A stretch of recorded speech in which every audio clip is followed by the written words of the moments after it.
Sishobile isimo sephoyisa elihlukunyezwa lingazi ukuthi lihlukunyezelwane. Bayakhuluma-ke abantu kuma-comment section bathi, yeyi, bheka ndoda kudlalwa ama-games. Okungenzeka hlampe usebenza kakhulu noma okungenzeka hlampe indlela osebenza ngayo abahambisani nayo. Kodwa-ke indoda ithe uma ngabe ichaza yathi,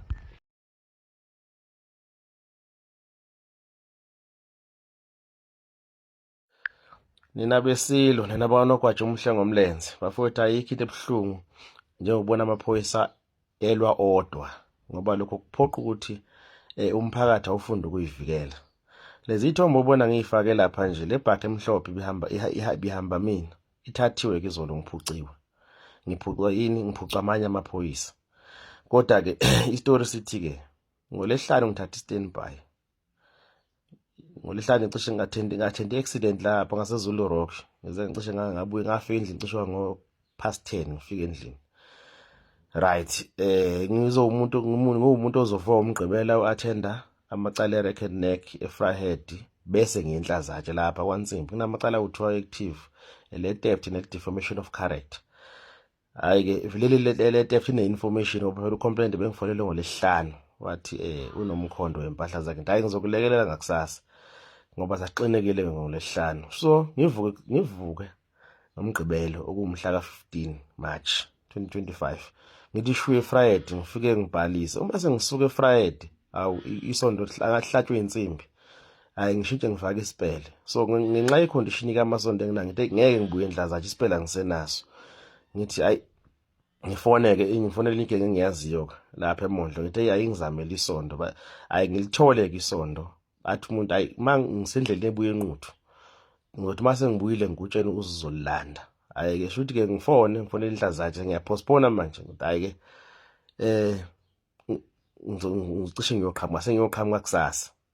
Ngokubukelela isikhathi ngidonse ngeMondlo, ngilinde afone lo mfo wathi hayi wozolanda isondo. Ngihambe ngidrive ngithole ke isondo.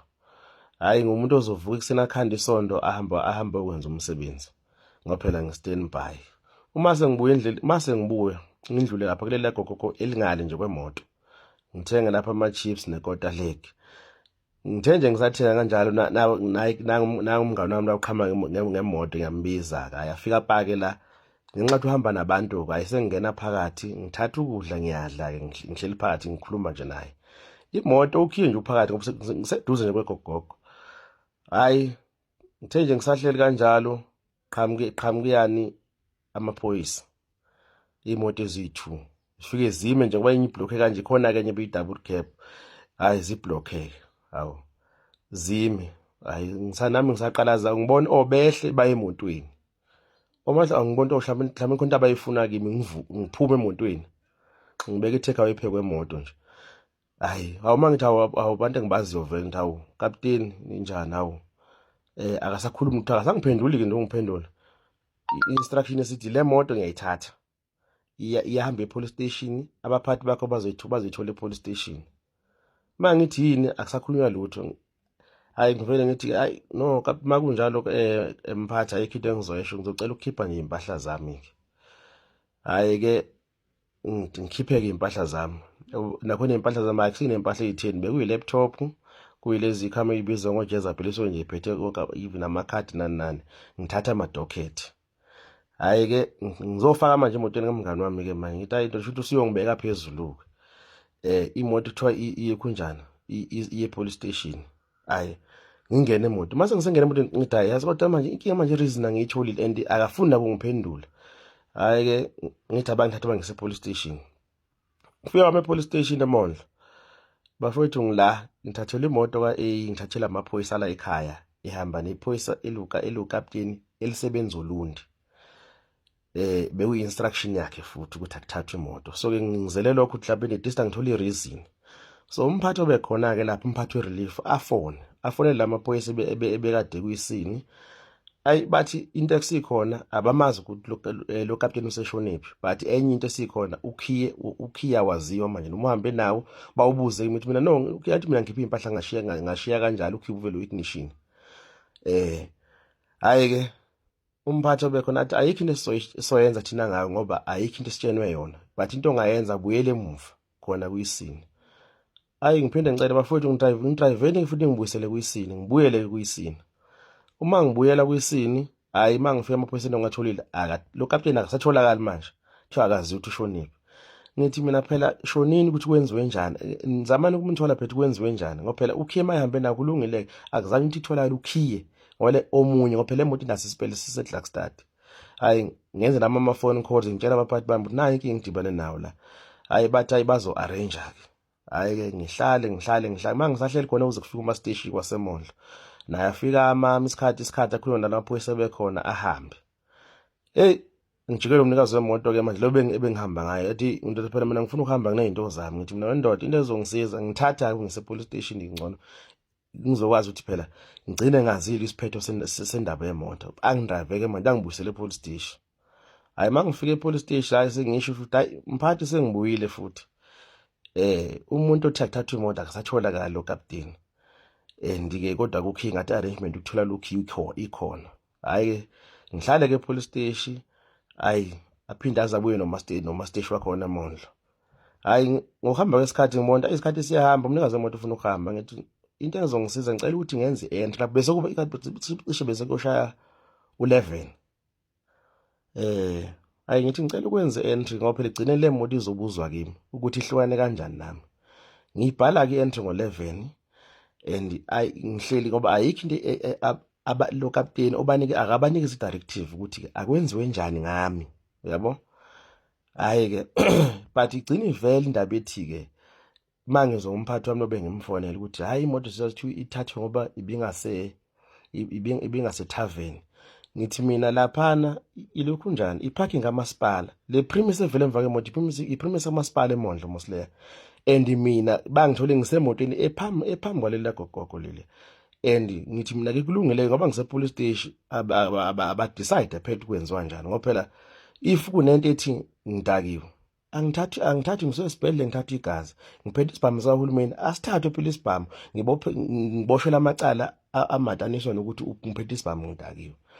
Yazi ngebhadi nje noma ngenhlanhla ngolesithathu bengidokotela for ama-ulcer and ngiwilling ukuthi ngiproduce ifile ukuthi even into bengithanda ke lobo tshwala bengeke ngikhone ukuphuza ke this weekend ngenxa ye-medication uyabo. Namanje futhi ngisewilling ubanikeza ifile lami and lezi ndawo lezi ekushiwo ekuthiwe ezotshwala ngenhlanhla nama-CCTV camera kusecar wash ngicabanga indawo ebivule ngosikhathi mhlawumbe kuse-JR inama-CCTV camera abawa request kusenesikhathi bakhane bezongikhombisa mina ngiphakathi noma ngithenga noma ngenzani kodwa ke ukwenza ngokwenza. So ke imoto ithathwe ngaleyo ndlela ke namhlanje mhla ka16 akuna directive angilo kuyosebenza kodwa imoto futhi ithathiwe.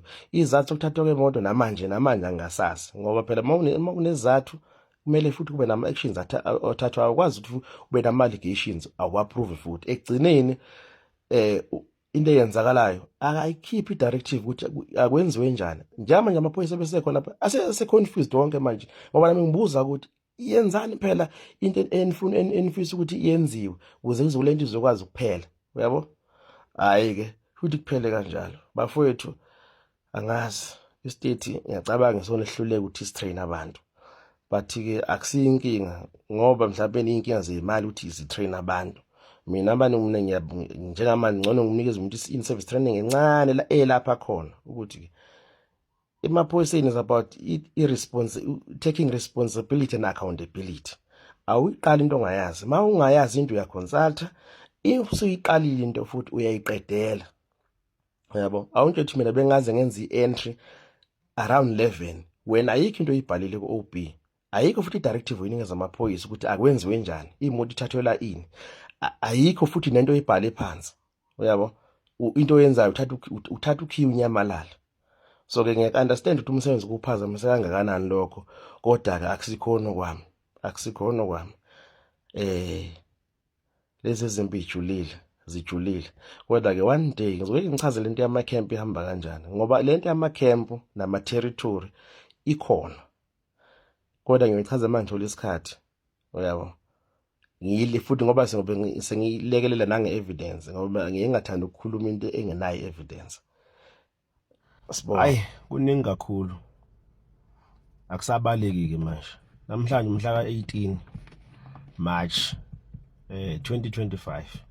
Namhlanje ke hayi bangidisamile ke namhlanje. Isibhamu sithathiwe but ke ama calls ngiwathola izolo ke ebusuku. Bekuyoshaya u9. Kufona abaphathi bami labathi hayi ke umphathi omkhulu oLundi uthe akuthathwa isibhamu. Kahle kahle bemele sithathwe kwayizolo.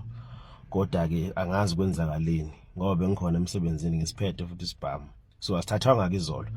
Hayi bese ngiyabuza ke izathu zithini zokuthatha kwesibhamu. Izathu sigcine sivela ukuthi mina ngineyinkinga. So lezo nkinga ke ayikashiwo ukuthi izinkinga zini. So namhlanje ke kuseni ngoba phela bese ngizwitha isibhamu sizomela ngisilethe. So ekuseni ke ngaya kumphathi steshi ngathi nasi ke isibhamu. Sinenhlamvu iphelele zo 15. Kodwa ngase ngithi ngokubona ukuthi le instruction ngishayisa amakhala. So ke nathi ke sinawo amandla esuke sinawo alapha kwe Police Act section 47 uthi ke uma kuthi unikeza umyalelo umuntu osuke ngaphe kwakho ngoke rank. Kodwa ke uma ubona ukuthi ushayisa amakhala kumele uwenze uqinisekise ukuthi leyo nto ibhalwa phansi then usungaqhubeka nayo. Kunjalo cha kwabhalwa ke phansi ukuthi cha i-instruction isuka kumphathi omkhulu oLundi ukuthi ke isibhamu sithathwe but ke ireason ke ayibhaliwe kulokhunjana kuyi OB entry ukuthi ke isizathu sithathwelana. So ke sibekiwe ke for safekeeping. Akukho ukuthi mhlawumbe there's a pending investigation mhlawumbe noma khona lapho ngisebenzise khona mhlawumbe khona izolo noma ninike mhlawumbe. So ayikho i-case pending. Sithathwe nje ngokuthi nje hayi for i-safekeeping. So ke inkinga ke manje izinto kuhleli phakathi nendawo. Amadokotela u95 egameni lami. Njengamanje isibhamu asikho. So akushiyo futhi ukuthi ke angiyekele ukusebenza ngaphandle ngihlale ngaphakathi. Kumphathi nendawo manje. Angazi noma ngiqhubeke ngiphumele ngaphandle ngiye ngiqimbile ngoba phela isibhamu asekho. Uma ngibuza ngithi ke lesa kunendaba makuthi niyasiphenya ngingasithatha. Ngisibhuke yini esinye. Akekho futhi umuntu onikeza instruction bathi nathi asazi. So ke ngabe ngifonile manje ayikho isekho into esengizoyikhuluma ngoba iqondene ngqo kuyacaca. So ke sengilindeleke nje ukuthi ke njengamanje kwenzakalani ngiyaqhubeka ngiyawasebenza lamacala nanokuthi ke ngilindeleke futhi mhlambe basazobhala phansi bangibhale lezi inkinga mina ezingiphethe ezenza ukuthi kuze ngize ngithathelwe isibhamu yabo. Ngabe mhlambe ngithi mhlambe ngineyinkinga mhlambe kuthiwa ngiyiphoyisa mhlambe elilovayo mina mhlambe u4 years uphelile angaze ngubhuko of sick mina 4 years mhlambe 4 to 5 years. So angazi ukuthi